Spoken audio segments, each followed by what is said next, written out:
Hi, I'm Easton Zerio, president of the Baker High School Alumni Association. And here we are again doing some videos, and this time we have Mr. Henry Holmes, class of 1969. That was my dad. Class of 70. 70, oh. Well, I made a mistake. Class of 1970, I made him a year older. Henry, I appreciate you taking time. My pleasure. Coming over here. In high school, did you play any sports? I did not play any sports. I wanted to, but I was too small and I wasn't good enough. Not for Baker High School anyway. You know, Baker High School, not because I played, but we had some great athletes. We had some really great athletes. You know, Paul Holmes, you know Paul? Paul was all Navy. Cuz. Is that right? That's right. Oh. Well, he called himself Cuz. Oh, yeah. Well, he made all Navy. Oh, yeah. Playing football, you know, and I can remember when Paul was a Baker, you know, playing basketball, fighting everybody. You know. Tall Paul. Okay, yeah. And anyway, I did pretty good myself. I made all Army. But there's been other people that's played sports and went to Baker in the Army. They're done well, you know. So, but we talking about the Army. So, in high school, when you graduated, which service did you join?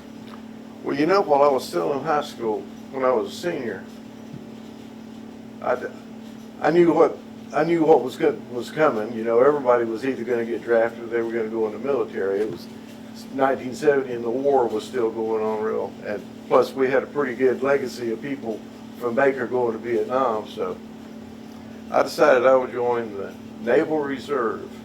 Get off my deck now! Get off my deck now! 1, 2, 3! 19 messages! 1, 2, 3! This division of U.S. Navy recruits is in week 3 of their 10-week boot camp. Get him up, Holcomb. It's supposed to hurt. Down! They're enduring what's known as an intensive training exercise, or ITE session. Push-ups. Get there. It lasts for about 40 minutes without a break. Up position. I told you yesterday I was going to get mine. Y'all been pissing me off for a week. Between not working together, thinking this is a joke, and it's not. You arguing, not wanting to step up to lead. You either lead or you follow. That's simple. Stop with this individuality and work as a team. And I stayed there I was in it for 2 years. Of course, I was able to work, but after 2 years, I finally got a school and they wanted me to go to culinary school. And I didn't want to do that. Big mistake, as it turns out. I really wish that I had done that.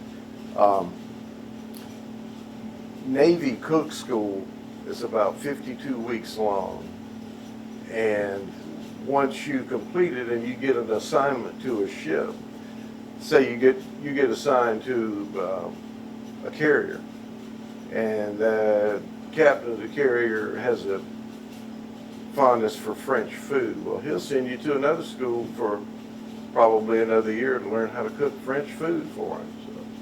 So, anyway, I missed that opportunity, so I got a discharge. And when I got my honorable discharge from the reserve, it says, just so you know, your draft number is -1. So he says, if I was you, I would go find a branch of the service and join it. Well, that was my intention anyway. So I shopped around a little bit. My brother, I'm a twin, he had gone into the Marine Corps, so I checked out the Air Force, and it was interesting, but he told me it takes a long time to make rank in the Air Force. So I went to the Army and basically said, yeah, what you got indoors, don't really want to go to the field. You know, I like to stay clean all day. And they says, well, we'll make you a dental assistant, a 91E20. I said, well, that sounds real good. And we talked, and I decided I would go ahead and join. And the Army will give you any school, and they will promise you they'll send you to that school. but they will not promise that's what you're going to do once you're in the Army.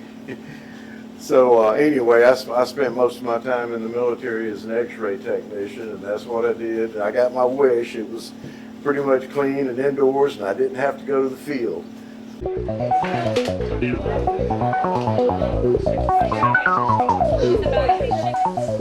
Military Occupational Specialty, MOS 91P, Radiology Specialist, making an important contribution to the Army Medical Department's mission of providing quality medical care.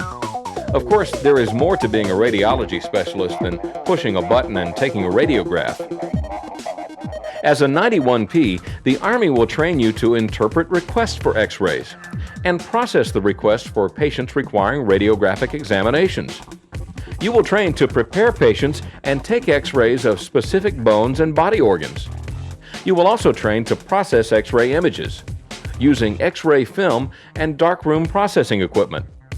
You will also train to operate state-of-the-art digital X-ray imaging systems and train to manipulate, enhance, and archive digital images on large computer networks that allow physicians to view the images all over the world.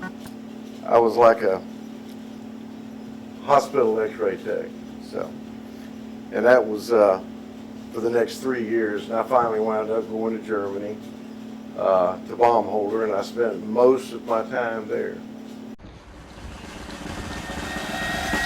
This is what you can expect when you're stationed in Baumholder, Germany. Ladies and gentlemen, this was my first time visiting Baumholder, so I thought, why don't I make a first look video to show the people what they can expect. Welcome to the windshield tour. First of all, Baumholder is split into two separate areas, Smith Barracks and the Wetzel housing community. If you want to see what houses look like on both installations, take a look at the link in the description for the different variations of stairwell housing as well as the townhomes. A quick overview off base. Baumholder is situated on top of beautiful rolling hills in the western state of Rhineland-Pfalz. Just about everywhere you look is a gorgeous view of the German countryside. You're about 15 minutes away from a nearby castle. There's tons of walking and hiking trails, so it's very pet friendly. There's several nice sized lakes nearby as well as a water park, and I'd encourage you to check out some of the quaint little German villages that surround the base. Oh, and always be on the lookout for that chicken man. If you want to get supersized, remember you're striking distance to Ramstein and the rest of the Kaiserslautern military community area. You'll find a wide variety of delicious foods there, bigger cities to shop in, a fashion outlet mall, and you're only an hour from the border of France and Luxembourg. How many years you serve in the Army?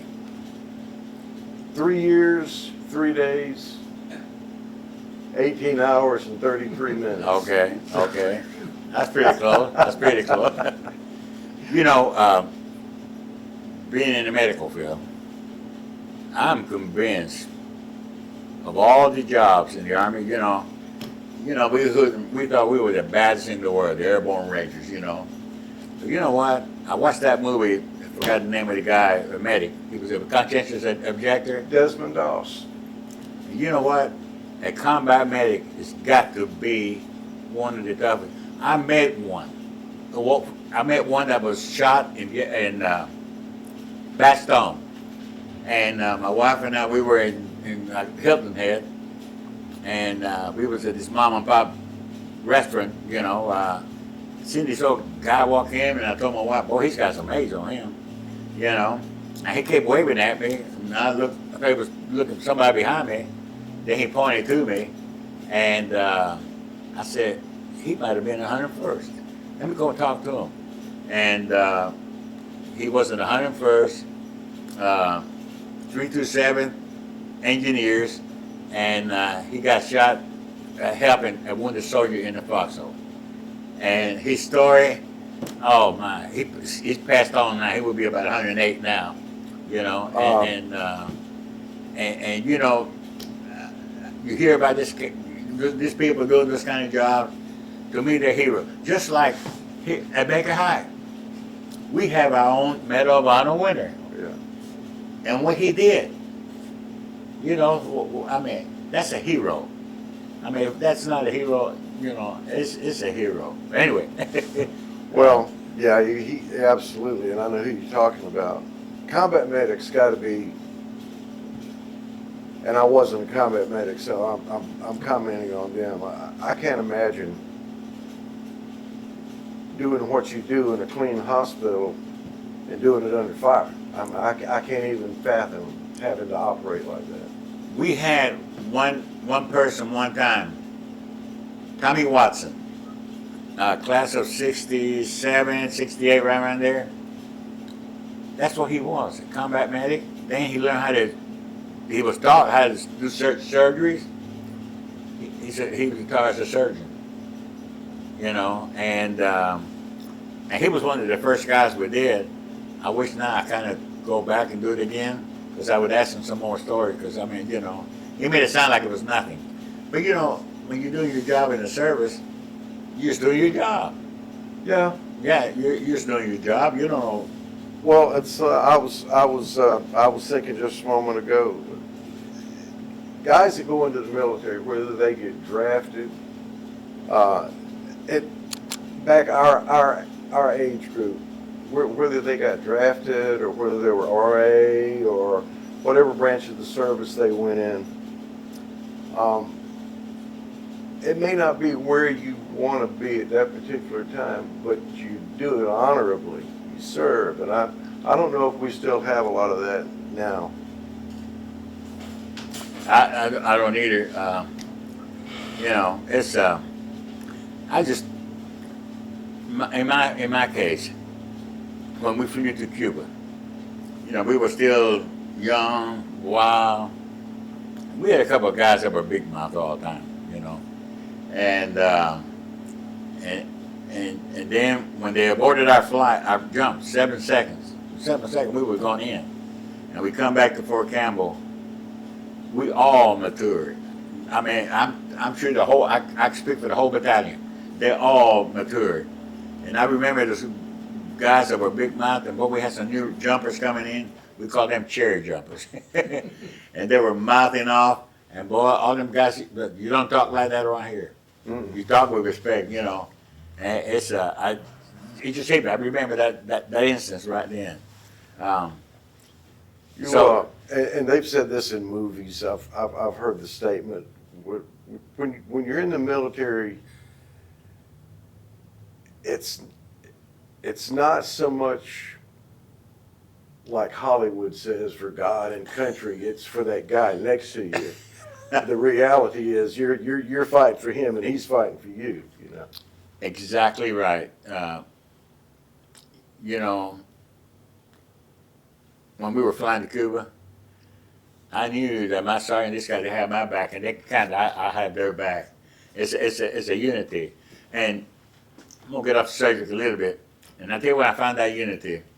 When we were in Inchlinic, over there, we landed in Inchlinic to get ready to jump in Iran. Well, we landed in Inchlinic, and right with us there's a platoon, a company or platoon of Marines. And they bring beer to us that night. Well, what do you think what normally happens when you get two people like that together? There's going to be a few fist fights, you know. And I'll never forget this.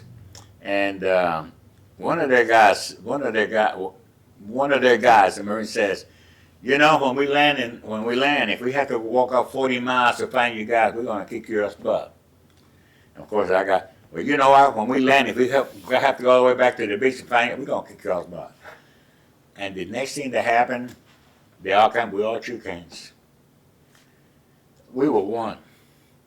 You know, and I said something, I get emotional about it. You know, we were one. There's no way I'm going to let them down. There's no way they're going to let me down. You know, anyway, I didn't mean to get on that, but it just brought that memory of what being a veteran is. I don't care what service, you know, I don't care what service. Well, I always felt like I was very lucky being in the military. I was lucky, as I mentioned before, I'm a twin, and my brother went in the Marine Corps, he volunteered, and I was in the Army, volunteered. And neither one of us, in 1970, he went in 1969, he went in 1970, and I went in 71. We didn't go to Vietnam, either one of us. And I thought that was just God had his hand on us, I guess. He knew we would probably get in more trouble and cause more bad than good over there. But we lucked out. We have had veterans from Baker. They joined the Navy, so they don't have to go to Vietnam. I'm gonna mention one of them's name, Lenny Shores, class of 1964. Talking about you, Lenny. He joined the Navy, went to college, joined the Navy, and then she opened him for flight school. So I'm gonna go there. He had 166 missions over North Vietnam, not to mention all the ones over Afghanistan, you know. And how many people have we known that they joined the Air Force or Navy or to keep from going to Vietnam, and they wind up in Vietnam, you know. You still had an interesting story, you know. Well, it is what it is. I wouldn't trade it for the world. And I know you always ask this question. If I had it to do over again, I would do it today. I would. They call me, you know. You know, to hear that from veterans, I get to think about all these liberals on TV, you know, and it just makes you feel good that we are all among patriots right here, you know. It's But they don't know what we're talking about. exactly right. If you want to grow up, you know, get them to join the service. They'll learn something, you know. Learn the service. They'll love you like you've never been loved before. Yeah. You know, so when you you didn't have to go to basic training then, did you, in the Army? Yeah. Oh, did you? Had to do it all over again. I went from an M14 to an M16. Oh, now I'm familiar with the M14. Oh, yeah. Yeah. Very familiar with that M14. I'm not sure I could carry an M14 across the street right now. You know, I got some friends that got M14s, and I've seen one of them, and I thought, my God, how close have we come to go to war with this thing? I tell you what, we would have won. Well, M14, you know, we can make it act like an automatic, Mm-hmm. you know.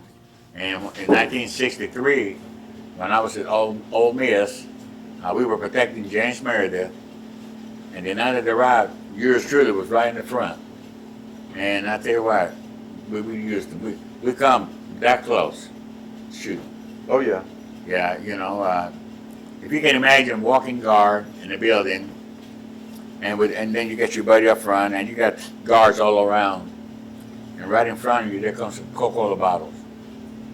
Then it's all business. Yep. Then you go to what you've been being trained for, you know, and I think. Before I got out, we came to M16s. We got the M16, but we still talk about the M14, just like the old veterans talk about the M1. Yeah. Do you remember the first time you fired an M16? Yeah. Go ahead. I wonder if your stories is. I didn't hear the report.